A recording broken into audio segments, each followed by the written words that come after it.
Hello दोस्तों, कैसे हैं आप सब। तो चलिए आज की कहानी स्टार्ट करते हैं। बेटा जल्दी घर पहुंच। पता नहीं कैसे बहू खाना बनाते हुए जल गई है। तो राकेश बिना कुछ सोचे समझे जिस हालत में था उसी हालत में गांव के लिए निकल गया। रास्ते भर उसे कुछ होश ही नहीं था।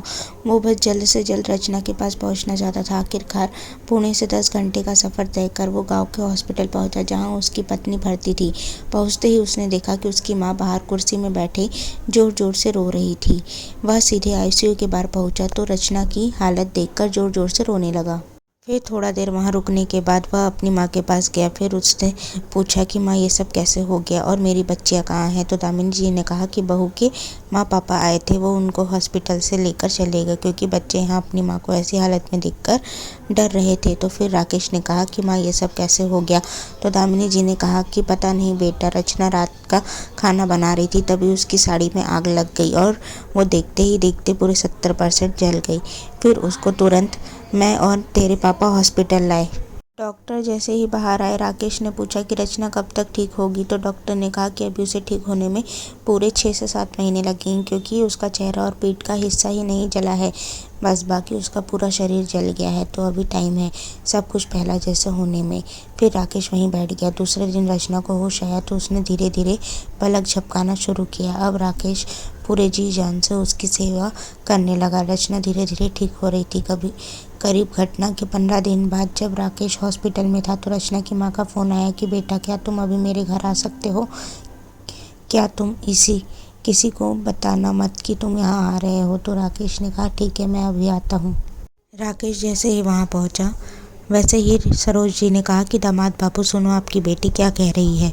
तो राकेश की बड़ी बेटी जो 11 साल की थी उसने बताया कि पापा, उस दिन मम्मी जली नहीं थी बल्कि दादी ने जानबूझकर उनका साड़ी का पल्ला गैस में फंसा दिया ताकि मम्मी जल जाए। ये मैंने खुद अपनी आंखों से देखा है। अपनी बेटी के मुंह से ऐसी बातें सुनकर राकेश के दिमाग में पुरानी बातें घूमने लगी कि उसकी माँ कैसे उसकी दूसरी शादी के पीछे पड़ी थी क्योंकि उन्हें एक पोता चाहिए था और रचना से उसे 2 बेटियाँ थी।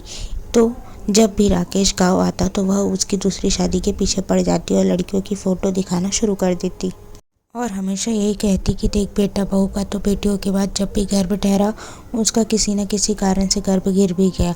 अब तो उसकी बच्चेदानी भी खराब हो चुकी है, तो पोते के लिए तो तुझे दूसरी शादी करनी ही पड़ेगी। पर राकेश हर बार मना कर देता कि आजकल बेटियां बेटों से कम नहीं और मुझे ना बेटे की चाह है ना ही दूसरी शादी की।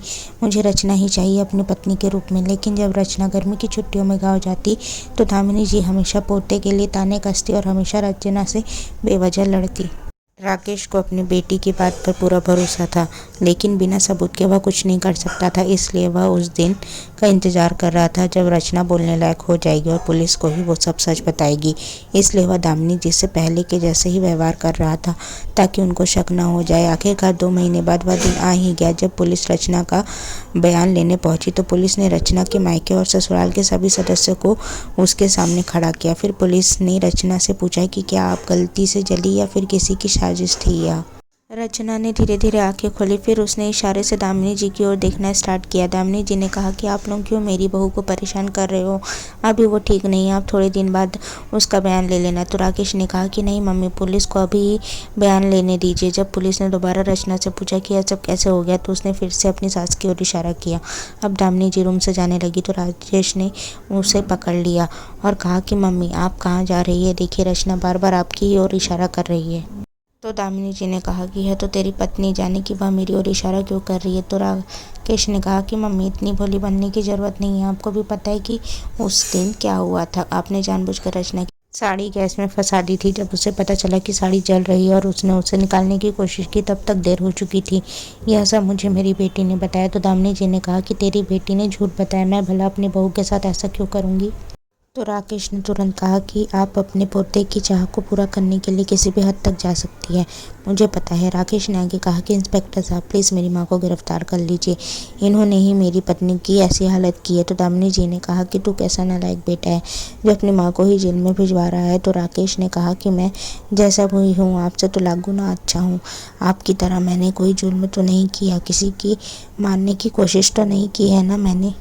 दामिनी जी के पति ने भी कहा कि राजेश अब मेरा इस औरत से कोई रिश्ता नहीं है। तो दामिनी जी ने कहा कि आप तो ऐसा मत बोलिए, मैं आपकी पत्नी हूँ। तो किशन जी ने तुरंत कहा कि मेरी पत्नी एक हत्यारण नहीं हो सकती जो किसी की जान लेने की कोशिश करे।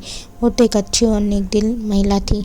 आगे राकेश ने कहा कि इंस्पेक्टर साहब, इन्हें ले जाइए यहाँ से। करीब 6 महीने बाद रचना पहले से बहुत बेहतर हो गई। कोई भी रचना के सामने ना दामिनी जी का नाम लेता, ना ही उस दिन जो हुआ उसका। सो दोस्तों, अगर आपको यह कहानी पसंद आए तो प्लीज़ इस कहानी को लाइक करें, शेयर करें और चैनल को सब्सक्राइब करें। Thank you for watching. Thank you.